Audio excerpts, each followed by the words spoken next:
The Russia-Ukraine war is in real peril right now from the Ukraine side. The Ukrainian army is starting to show signs that it may be in the early stages of a collapse, especially on its eastern front. And by the summer, according to some estimates, the entire Ukrainian army front line could collapse and create a breach that through which Russian forces could roll unhindered into the interior of the country. That kind of situation seemed incompatible, inconceivable to many in the West. And in fact, to many of our current leaders, it still is conceivable. Now, if you've been watching Daniel Davis Deep Dive for any time, this won't surprise you at all because we've been talking about the fundamentals that go underneath building national combat power have been continually moving away from Ukraine and in the direction of Russia. We keep pointing out exactly why.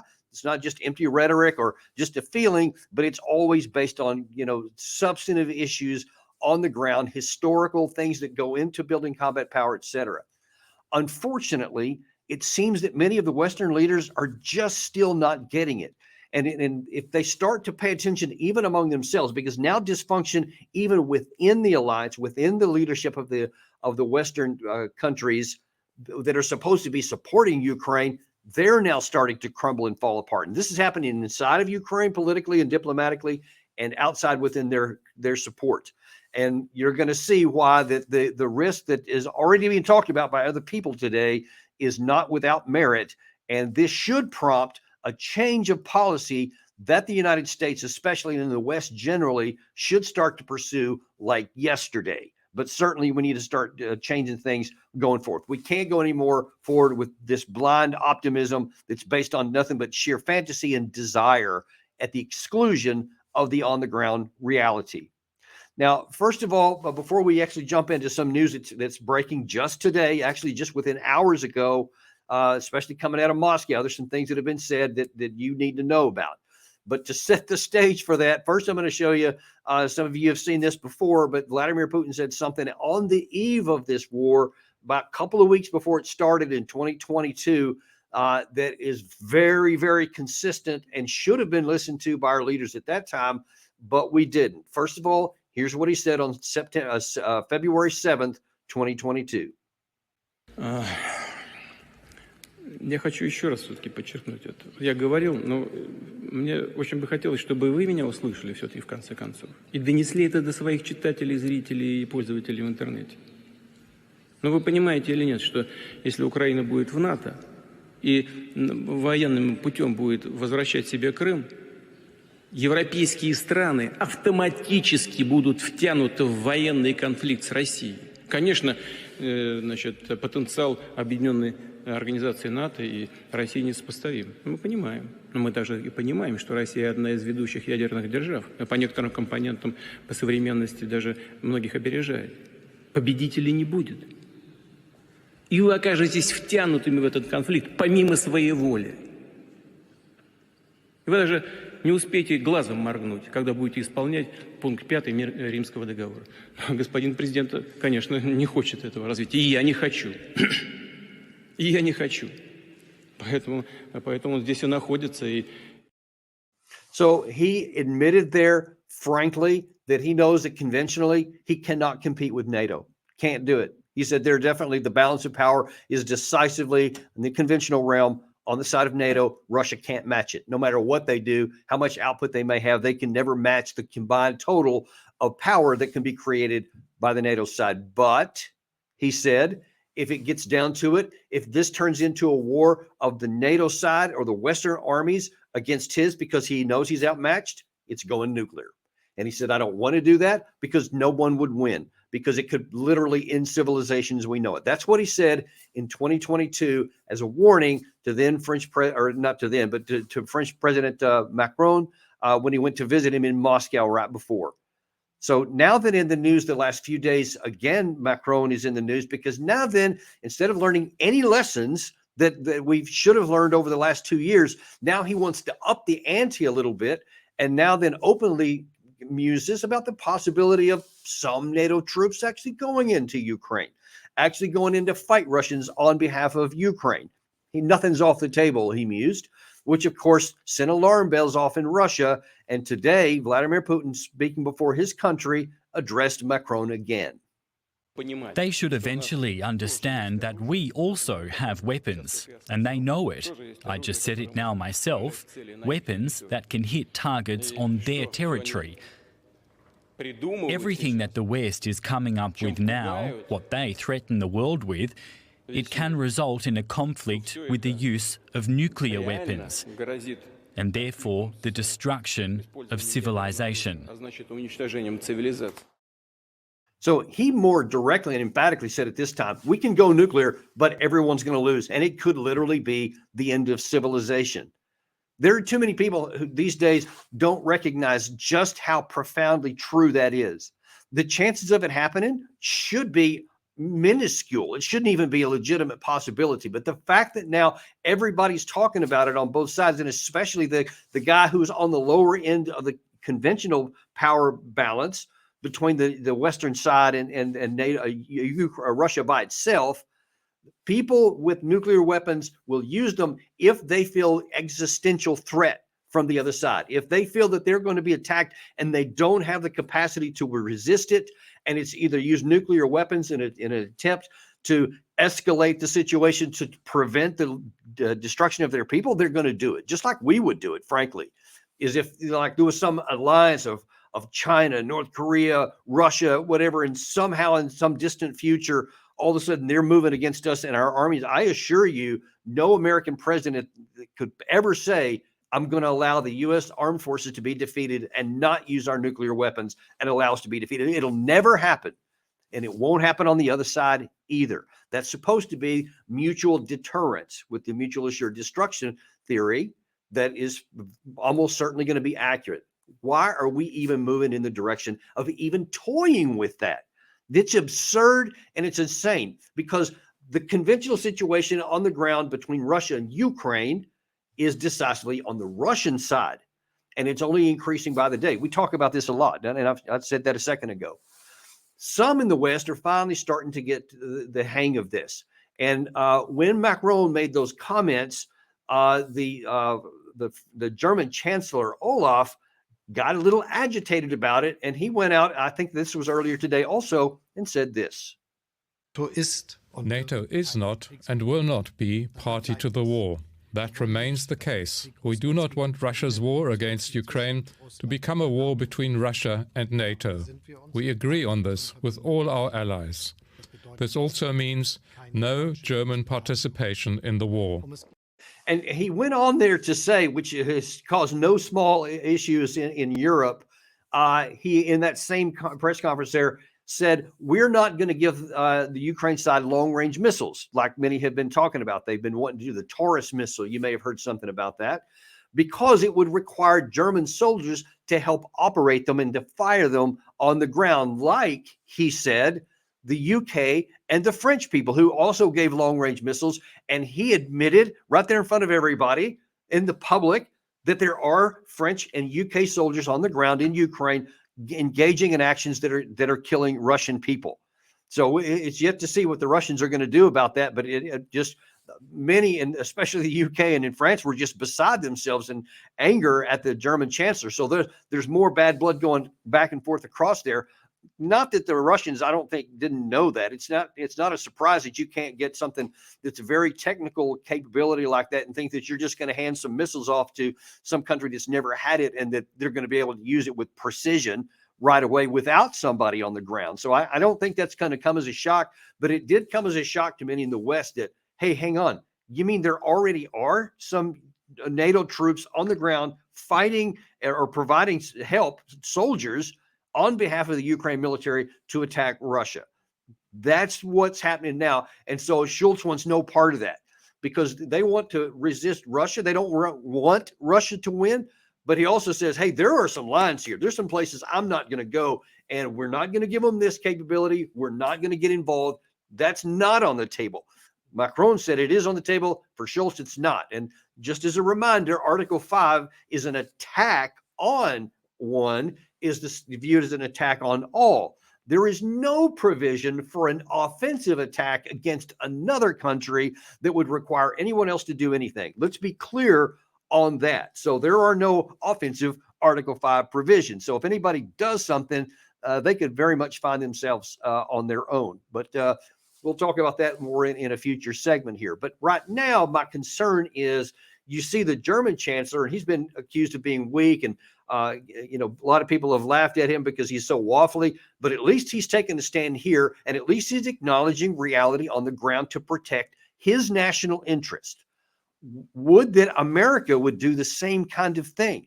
But unfortunately, we don't seem to be. So let me show you something from a few days back here by Jake Sullivan, who is very much not looking at reality. Of course, Ukraine can win.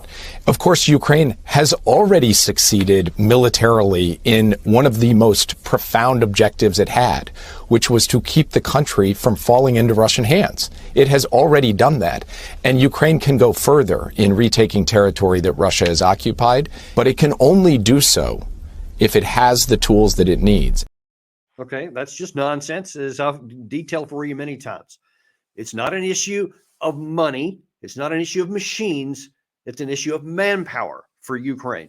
They don't have the manpower to engage in a sustained attrition-like warfare with Russia over time. They just don't. They've performed heroically, and he's right about that. They did perform heroically, especially in that first year, and exceeded all expectations. But that's a tactical and even an operational success that they had. It's not a strategic one. The strategic power remains with Russia where it started with Russia, and why you can't win a war. A battle is one thing. You can win some battles, but you can't win the war if you don't have the fundamentals, national combat power underpinning your side. Ukraine doesn't. But Jake Sullivan is just going to turn blind eye to that. Well, that's not surprising because his boss does too. About a week or so ago, Biden went before the American people and made this commercial style appeal. We have to stand up to Putin and pass the national bipartisan bill, the national security bill, supporting Ukraine as they defend themselves against Putin's vicious onslaught, and prove to the world once more, America can't be relied on. We stand strong with our allies. We have to remember who we are. We're the United States of America. We keep our commitments. We never walk away from our friends. And we sure as hell don't bow down to Vladimir Putin. We're the United States of America, for God's sake. The most powerful nation in the history, not in the world, in the history of the world. The history of the world. It seems that he actually believes that. It seems that he believes that we are the most powerful nation in the history of the world, ergo, we can do whatever we want. If there's an outcome we desire, we'll get it because we desire it. Doesn't matter looking at the fundamentals. It doesn't matter looking at the ground truth reality. We'll just get it because we want it. And we're not going to, folks. We do live in reality, whether they want to accept it or not, whether Jake Sullivan wants to recognize it or not, the president of the United States, or all these other folks who keep trying to tell you the same kinds of things, that we just need to give money. It's just the tools, as Jake said. We just need this bill to be passed, said the White House, implying that the only thing holding them back right now, dang it, it's just that bill. If we had another big wad of cash to throw, everything's going to turn around. There is no truth to that, folks. And it doesn't take much to figure this out. 200 plus billion, thousands upon thousands of armored vehicles, other weapons of war. There were ammunition, missiles, rockets, air defense interceptors, now tanks, soon F-16s, but there's been other fighters that have been donated by other countries. None of those have made any difference. Now, why should anyone have the slightest belief that $60 billion more when the Ukraine side is being rolled back all across the front line? They have utterly failed to have any success in our offensive. And now that it doesn't even look like they're going to be able to hold on to what they have, that somehow $60 billion is going to make any difference. It won't. And in fact, that's one thing that they've never told you. Whether it's Jake Sullivan, John Kirby, the President Biden, no one has ever said, if we get this money, it's going to produce this. And by having that thing, it's going to change the dynamics on the ground because XYZ. Here's what Russia's doing. Here's what Ukraine's trying to do. And with just this, here's how it will enable them to succeed, because there is no such thing. Russia, as I've told you the other day, the best that we're going to get is, irrespective of that $60 billion, is the cumulative West will produce about 1.3 million artillery shells this year. Russia will produce 4.5 million on its own, and apparently it's going to get up to 3 million total by the end of this year from North Korea of the same kind that they use, the 152 millimeters. So any way you want to count it, even if they got everything, they're still going to be woefully inaccurate. And of course, the longer the time goes on, the more that they're going to create and will never, ever catch up. So just having more artillery shells isn't going to change anything. It may raise the cost on the Russian side a little bit, but it won't change the outcome. No one in the West wants to tell you that. They just claim that by giving this money, it's going to make a difference. But as we're seeing on the ground, it's not. And I'm about to show you how graphically true that is. But there's one more person I want to show you who also is not dealing with reality, and that is Volodymyr Zelensky, the president of Ukraine. Earlier this month, he came before his people and before the world and said that he was going to make a change in his leadership. And here's what he told everybody. Відсьогодні до керівництва Збройними силами України приступає нова управлінська команда. Я призначив генерал-полковника Сирського головнокомандувачем Збройних сил України. Очікую, найближчим часом на столі має з'явитись реалістичний, детальний план дій Збройних сил України на 2024 рік. Okay, so let me explain to you a little bit what's going on there. So he replaced General Zaluzhny, who had been the commander-in-chief of the ground forces, or the armed forces, rather, since the outset of the war, since it started. He got fired, I guess, last month, basically, officially. Although it had been rumored long before that, because Zelensky was not satisfied with how things were going. So he brings on this new guy, Syrskyi, and says, okay, now we're going to get a big change. Now we're going to start doing things differently. And he's demanding this, action plan for 2024 and all this kind of stuff. Days after Syrskyi took command, he made a statement that says, we're going to hold on to Avdiivka, and we're going to send in more reserves. And Zelensky backed him up and said, yes, we're going to send stuff to them. We're going to back them up so that they have everything that they need so that they can continue to hold Avdiivka. It'll be the new fortress. It had been a fortress since at least 2014. It's where they put all their effort into doing it. 2 days later, the city falls, and it falls in dramatic fashion. And a good portion of that, reports are starting to now come out a little bit more on the Ukraine side, especially among their Telegram channels, that are saying part of the reason it fell is because the troops lost confidence in the leadership. They believed in Zaluzhny, because Zaluzhny, for his mistakes, and he has made some, he at least said, let's get out of some of these cities earlier than they did, like in Severodonetsk and Lysychansk in 2022. He said he wanted to get out even before the end of 2022 from Bakhmut. No one listened to him. They stayed and they fought to the end and lost tens of thousands of troops unnecessarily and still lost the city. That was then repeated again at the end of last year. Toward the end of last year in the autumn, Zaluzhny said, look, the offensive didn't work. We gave it every shot. It's not going to work. We need to now convert over to the defense. We need to start building these belts of defensive lines, just like the Russians did the previous year, so that they can't continue the invasion through us, and then we'll figure it out from there. That's why Zelensky said, no, that's not what I want to do. Don't go on the defensive. So he did not allow Zaluzhny to build defensive lines in the Ukraine side. So he said, no, we're going to keep going on the offense. Zaluzhny wanted to, but he was overridden. He's not the elected leader. So that's what they did. They did not build the defenses. They did try to stay on the offensive. Now they're paying the price, because now then that Avdiivka has fallen, now then they're falling back on previous lines, but they're not as elaborate as what the Russians had built them in 2022. So they're trying like crazy to build those at the same time they're trying to defend, which is an incredibly difficult thing to do. But now, as we're starting to see, this headline was in today's Newsweek, that no, in fact, the front line is collapsing.